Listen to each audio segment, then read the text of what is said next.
Bonjour tout le monde! Aujourd'hui, je vous présente ma narration digitale de certains sujets que nous avons vus en classe. Voici l'ordre du jour. Premièrement, je vais vous présenter globalement c'est quoi le féminisme et une brève explication des différents courants féministes. Nous allons ensuite parler du sexe et du genre et de la socialisation genrée, le sexisme, la violence fondée sur le sexe et nous finirons par le consentement.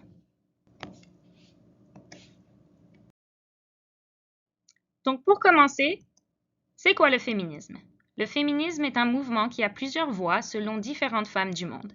L'objectif est une transformation entre les rapports de sexe dans notre société en vue d'une société juste et égalitaire en cherchant un changement de l'oppression spécifique et systémique envers les femmes. Cette oppression n'est pas naturelle et il y a possibilité de changement dans les politiques à partir d'une revendication des droits de la femme et en soulevant les inégalités de pouvoir entre les hommes et les femmes au sein de notre société. Le féminisme commence par un éveil de conscience individuelle de ces inégalités. Ensuite, par des efforts collectifs de lutte contre la position subordonnée des femmes pour changer les rapports de sexe dans notre société. Ceci est un mouvement de réforme sociale et un des grands mouvements sociaux de notre siècle. Comme nous l'avons mentionné, il y a diverses perspectives féministes et les définitions et ce que représente ce mouvement pour les femmes divergent. Il y a une question qui se pose au sein du mouvement féministe et c'est la raison des différents courants théoriques de ce mouvement. La question est celle-ci. L'égalité des femmes doit-elle être revendiquée au nom de leur commune d'appartenance à l'humanité avec les hommes ou au nom de leur différence en tant que femmes?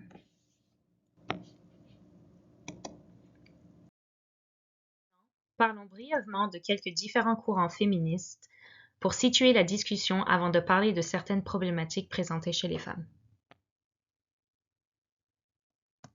Le féminisme libéral ou égalitaire se base sur les deux premiers mots de la devise de la République française, liberté, égalité, fraternité. Ce courant se base sur la philosophie du libéralisme et une revendication des droits égalitaires pour que les femmes participent pleinement à la société sur le même pied d'égalité que les hommes. La société capitaliste est mal ajustée aux femmes et il y a une discrimination sociale, politique et économique à l'intérieur de ces systèmes.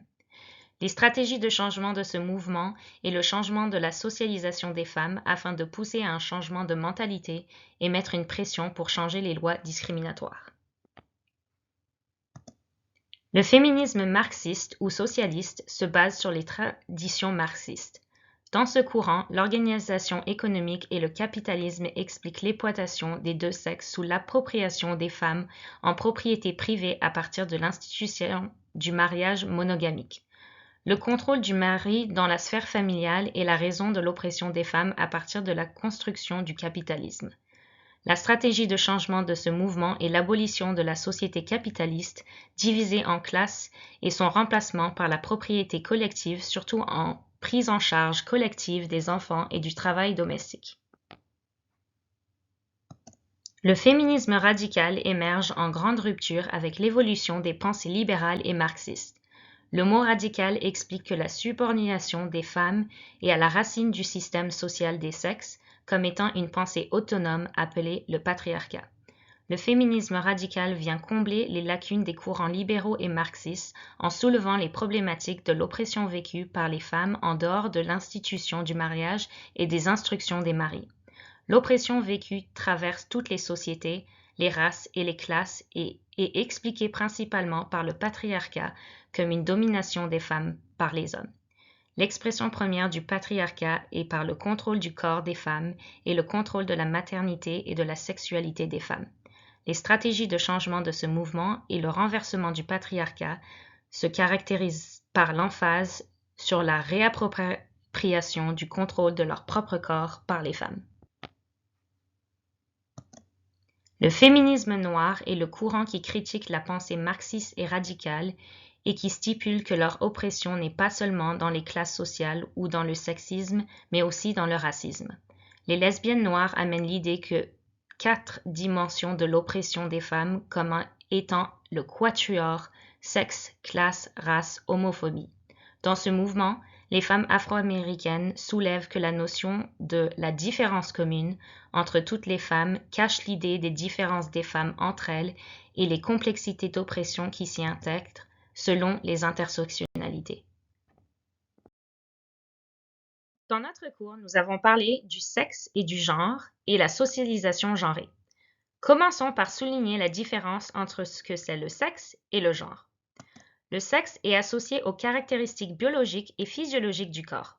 Les chromosomes, hormones et organes sexuels et reproductifs d'une personne lui attribuent un sexe comme étant homme, femme ou intersexe. Le genre est un concept social et culturel qui construit l'identité d'une personne. Le genre d'une personne n'est pas visible et se repose sur des repères de normes sociables subjectifs et fluides. L'identité de genre et l'expression du genre d'une personne reflètent la catégorie de genre à laquelle la personne estime appartenir. Maintenant, parlons de la socialisation genrée. L'aspect binaire du genre révèle une assignation sexuée des rôles stéréotypiques entre les femmes et les hommes. Chaque sexe a une représentation de qualités présupposées féminines et masculines, ainsi que les objets, pratiques et comportements qui les expriment. D'un côté, les femmes sont éduquées sous une idéologie suivant laquelle elles devraient être calmes, capables de s'occuper seules, créatives, soigneuses et un talent artistique supérieur aux hommes. D'un autre côté, les hommes sont éduqués sous une idéologie suivant laquelle ils devraient être performants, autoritaires et prédisposés à être plus hostiles et conflictuels, et des talents sportifs et physiques supérieurs aux femmes.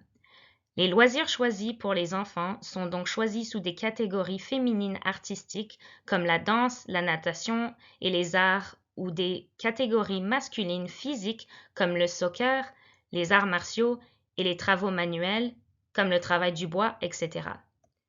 Les jouets genrés comme les Barbie roses ou pour les petites filles ou les voitures bleues pour les garçons, les vêtements genrés comme les jupes et les robes pour les filles et les pantalons et les chemises pour les garçons. L'éducation des enfants avec les parents peut entraîner des injustices dans le couple basées sur ces stéréotypes genrés et dans une relation hétérosexuelle.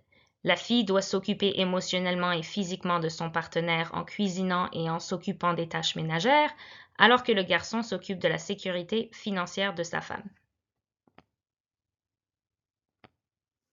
Tous ces stéréotypes genrés imposés sur les enfants dès leur très jeune âge ont des répercussions intergénérationnelles et sont le commencement des inégalités perpétuées entre les hommes et les femmes, car ceux-ci configurent la perception cognitive des jeunes en soulignant les différences de sexe comme étant une construction de comportements genrés comme une norme.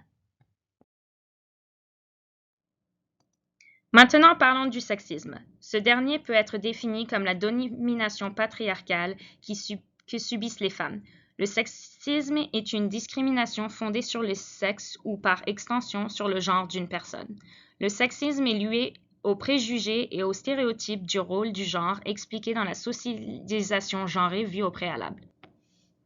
Le sexisme se base sur une croyance de supériorité du genre masculin sur le genre féminin comme étant intrinsèquement inférieur.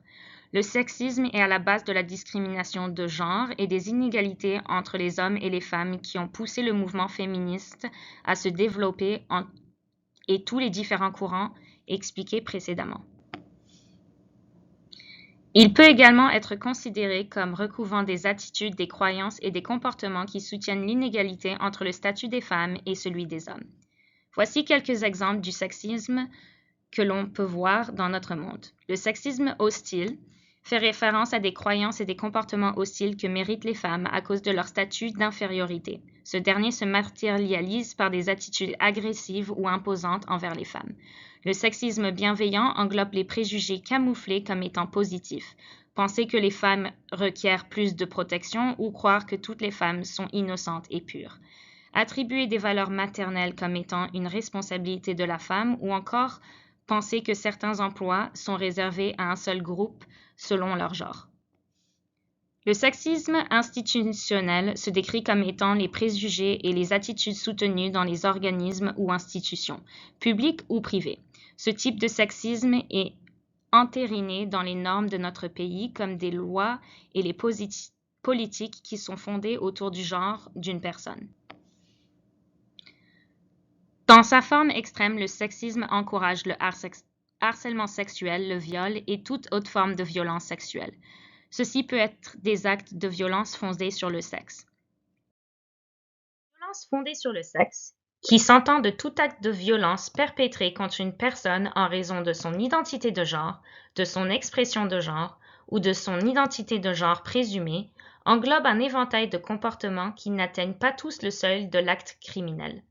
Différentes formes de violence fondées sur le sexe existent partout, mais nous ne les prenons pas toujours aussi sérieusement qu'il le faudrait. La violence émotionnelle peut être définie comme des menaces, intimidations, proférer des insultes, isolation des amis et de la famille, refuser l'identité de genre d'une personne et le harcèlement ou le cyberharcèlement. La violence physique peut être expliquée comme donner des coups, des gifles, retenir ou enfermer quelqu'un, briser ou lancer des objets. Et la violence sexuelle peut être définie comme effectuer des attouchements ou des actes sexuels forcés, exiger des actes sexuels, retirer un préservatif sans consentement et forcer une personne à se mettre nue ou à envoyer des photos. Tout type de violence envers une autre personne est inacceptable et la violence ne devrait pas être reconnue comme étant plus appropriée selon le genre d'une personne. Parlant de la violence sexuelle, nous allons parler plus précisément du consentement. Et qu'est-ce que c'est un vrai consentement? Dans la présentation de Jay, nous avons appris que le consentement doit suivre les 4 C. Il doit être clair, cohérent, continu et calculé. Sans le consentement, tout acte sexuel est donc considéré comme une agression sexuelle et le consentement est la façon éthique de rentrer dans une relation intime.